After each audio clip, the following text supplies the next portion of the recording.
আমার একটু দেরি হয়ে গেছে ম্যাডাম। ছোট লোকের বাচ্চা, তুই জানিস না এই সময় আমি আসবো, আমি আসার আগে এখানে এসে থাকবি, কেন এখানে থাকিস না? জি ম্যাডাম, আপনি যেভাবে বলবেন সেইভাবেই করবো।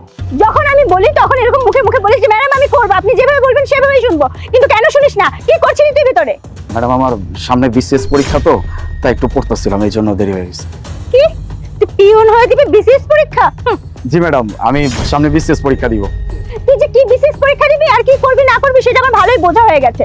পিয়ন হয়ে এসেছে রাজা হওয়ার স্বপ্ন দেখতে, ছোট লোক কোথাকার। জি ম্যাডাম, আমি বিসিএস পরীক্ষা দিব, আমার জন্য দোয়া করবেন ম্যাডাম। কি ব্যাপার, এখানে কি হচ্ছে? না ম্যাম, কিছু না, এমনি আর কি।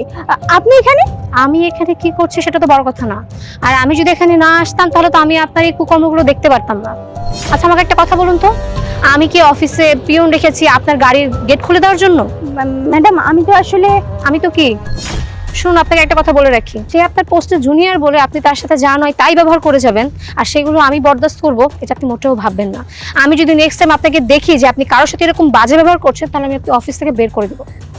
আমি ভুল করে ফেলেছি ম্যাম, আমি আর কখনো আলিফের সাথে এরকম ব্যবহার করব না, সরি। যান অফিসে যান, গিয়ে আপনার কাজগুলো করুন। জি ম্যাম। আলিফ, তুমি একটু আমার চেম্বারে এসো, তোমার সাথে আমার কথা আছে। জি ম্যাডাম। ম্যাডাম আসবো? হ্যাঁ আলিফ এসো, ভেতরে এসো। কেমন আছো? জি ম্যাডাম, আলহামদুলিল্লাহ। সামনে তো বিসিএস পরীক্ষা, ওই পরীক্ষার জন্য কিছু টাকা লাগতো, এটা নিয়ে একটু চিন্তা আছে, তাছাড়া সব ঠিকঠাক। তুমি কিন্তু অনেক কঠিন পরিশ্রমী, দায়িত্বশীল একজন মানুষ।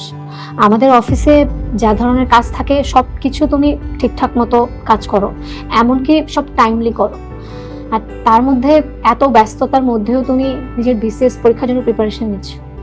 তোমার একটা স্বপ্ন আছে যে তুমি বিসিএস ক্যাডার হবে, এই স্বপ্নটা যদি সামান্য টাকার জন্য নষ্ট হয়ে যায় তাহলে আমার ভালো লাগবে না।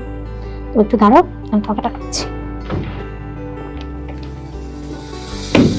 এনো, এখানে 10,000 টাকা আছে, তোমার যদি আরো টাকা প্রয়োজন হয় তুমি আমাকে জানাবে।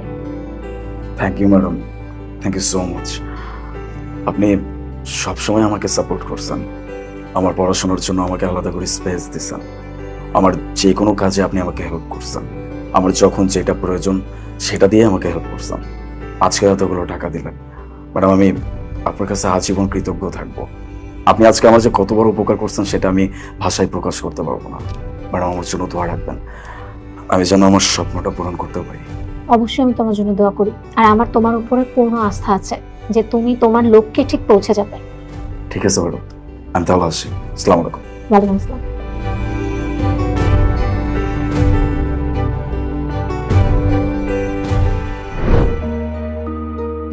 ম্যাডাম আসবো? আরে আলিফ এসো এসো, ভেতরে এসো।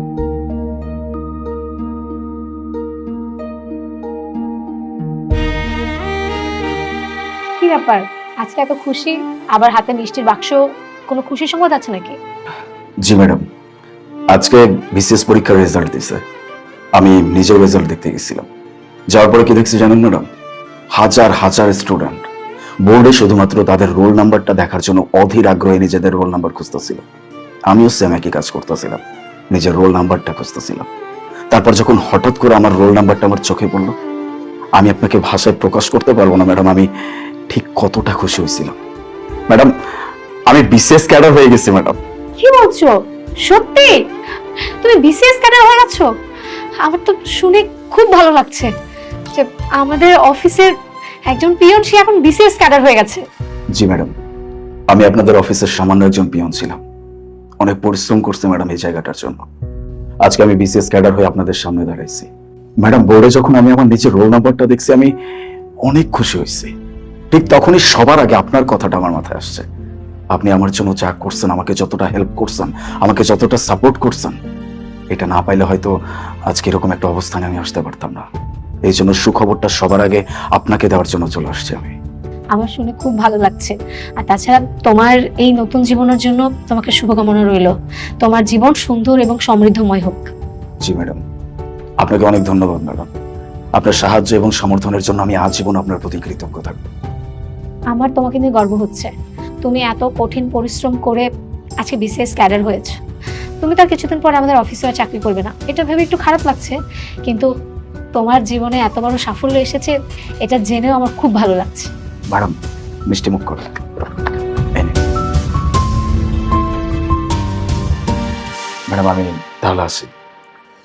আলিফ, একটু দাঁড়াও। কিছু বলবেন? তুমি কি কখনো কোনো কিছু বোঝোনি? আমার চোখের দিকে কখনো তাকাওনি? নাকি বুঝেও না বুঝার ভান করেছো? সবসময় বলছি, প্রতিনিয়ত বলছি, কিন্তু আমি তো আপনার যোগ্য ছিলাম না। আমার অযোগ্যতা আপনার সামনে কিছু বলার মতো মুখ আমার রাখে নাই। আমি আপনাকে কিছু বলতে পারতাম না। তখন না হয়তো আমার যোগ্যতা ছিল না, কিন্তু এখনো কি তুমি আমার অযোগ্য বলে মনে করো? তুমি তো নিজেকে প্রমাণ করে দেখিয়ে দিয়েছো। এখন নিশ্চয়ই তুমি আমার কাছে কিছু লুকাবে না। ম্যাডাম, ম্যাডাম না, আজকে থেকে তুমি আমাকে শুধু আফরিন বলে ডাকবে। তোমার আফরিন।